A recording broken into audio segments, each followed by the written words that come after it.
శ్రీకృష్ణుణ్ణి దేవుడు అని ముద్ర వేసి మనిషికి నేలకి దూరం చేయొద్దు. He is biologically born and brought up on this earth. ఆయన అపార మేధ, ఉన్నత విలువలతో జన్మ తీసుకుని ఈ నేల మీద నడిచిన మనిషి. అతను చెప్పిన ధర్మం మతం కాదు, మన జీవితం. గీతతో కోట్ల మందికి దారి చూపించిన అతనికన్నా గురువెవరు?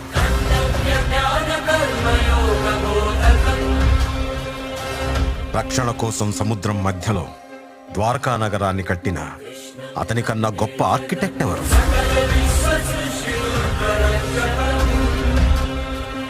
చూపుతోనే మనసులోని మాట చెప్పే అతనికన్నా గొప్ప సైకాలజిస్ట్ ఎవరు? వేణుగానంతోనే గోవుల్ని గోపికల్ని కట్టిపడేసే అతన్ని మించిన మ్యూజిషియన్ ఎవరు?